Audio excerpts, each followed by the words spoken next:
नमस्कार मित्रों, आप सभी से निवेदन है कि रहस्यमय मंदिर और एस्ट्रोलॉजिकल उपाय जानने के लिए आप हमारे चैनल को सब्सक्राइब करें और बेल आइकन को भी जरूर दबा लें। दोस्तों, आज हम आपको एक विशेष बात बताने जा रहे हैं जो कि महाभारत काल की है। जी हाँ दोस्तों, महाभारत के बाद पांडवों और भगवान कृष्ण की जो भी लीला हुई वह आप सभी जानते हैं। लेकिन क्या आप ये जानते हैं कि भगवान श्री कृष्ण अपने भक्तों का घमंड किस प्रकार से तोड़ते थे? जी हाँ दोस्तों, भगवान श्री कृष्ण अपने प्रिय भक्तों का घमंड हो जाने पर किस प्रकार से उनका मर्दन करते थे, यह विशेष घटना आज आपको हमारे चैनल के माध्यम से पता लगेगी। जी हाँ दोस्तों, सबसे पहले बात करते हैं। आनंद रामायण में वर्णन आता है कि द्वापर युग में हनुमान जी भीम की परीक्षा लेते हैं।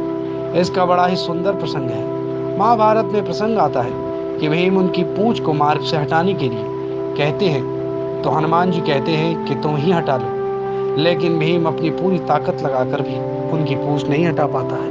और वहीं दोस्तों, दूसरा प्रसंग अर्जुन से जुड़ा हुआ है जो कि आनंद रामायण में इस प्रकार से दिया गया है। बात यह भी है कि आनंद रामायण में वर्णन है कि अर्जुन के रथ पर हनुमान के विराजित होने के पीछे का कारण क्या है।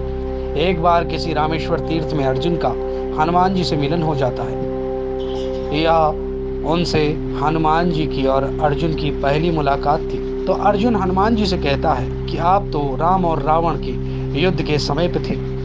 हनुमान जी हाँ में उत्तर देते हुए इतना ही अर्जुन से कहते हैं। उसके बाद अर्जुन हनुमान जी से कहता है, आपके स्वामी श्री राम तो बड़े ही श्रेष्ठ धनुर्धारी थे, तो फिर उन्होंने समुद्र पार जाने के लिए पत्थरों का सेतु बनवाने की क्या आवश्यकता थी? यदि मैं वहां उपस्थित होता तो समुद्र पर बाणों का सेतु बना देता, जिस पर चढ़कर आपका पूरा वानर दल समुद्र पार कर लेता। इस पर हनुमान जी ने अर्जुन को जवाब दिया, असंभव, बाणों का सेतु वहां पर कोई काम नहीं कर पाता।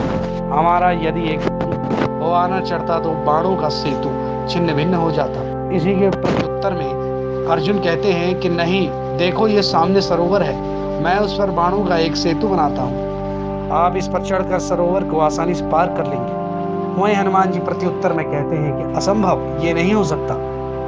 तभी अर्जुन कहता है, यदि आपके चलने से सेतु टूट जाएगा तो मैं अग्नि में प्रवेश कर जाऊंगा, और यदि नहीं टूटता तो आपको अग्नि में प्रवेश करना पड़ेगा।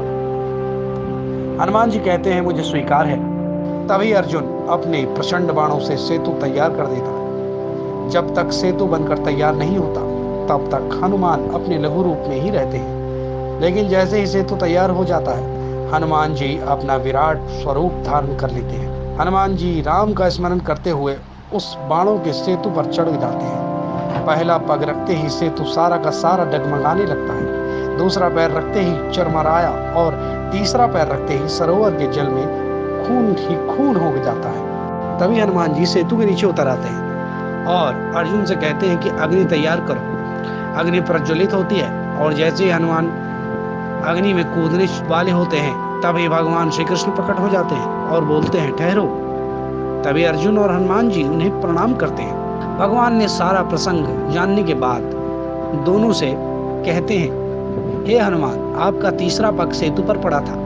उस समय मैं कछुआ बनकर सेतु के नीचे लेटा हुआ था। आपकी शक्ति से आपके पैर रखते ही मेरे कछुआ रूप से रक्त निकलने लग गया। यह सेतु टूट तो पहले ही पग में जाता यदि मैं कछुआ रूप में नहीं होता। यह सुनकर हनुमान जी को काफी कष्ट हुआ और उन्होंने क्षमा मांगी। मैं तो बड़ा अपराधी निकला, आपके पेट पर मैंने पैर रख दिया, मेरा ये अपराध कैसे दूर होगा भगवान? तब कृष्ण कहते हैं कि ये सब मेरी इच्छा से हुआ है, आप मन खिन्न मत करें, और मेरी इच्छा है कि आप अर्जुन के रथ की ध्वजा पर स्थान ग्रहण करें। दोस्तों, इसीलिए द्वापर में श्री हनुमान जी महाभारत के युद्ध में अर्जुन के रथ पर ध्वजा रूप में हमेशा विद्यमान थे। इसीलिए अर्जुन के रथ को कोई रोक नहीं पाया और ध्वस्त नहीं कर पाया। साथ ही साथ उस पर जब भगवान साक्षात विराजमान थे तो उस रथ का कोई कुछ बिगाड़ नहीं सकता था। इसीलिए पांडवों की विजय हुई, क्योंकि वह भगवान के आश्रित होकर ही उन्होंने युद्ध किया। दोस्तों, अगर हम धर्म और सच्चाई के मार्ग पर चलें तो भगवान हमारे सदैव साथ रहते हैं। इसीलिए कहा भी जाता है सत्यम परम धीमहि, यानी कि भगवान ही एकमात्र सत्य है। दोस्तों, अगर ये खास जानकारी आपको पसंद आई हो तो वीडियो को लाइक करें, चैनल को सब्सक्राइब करें और इसे ज़्यादा से ज़्यादा शेयर करें।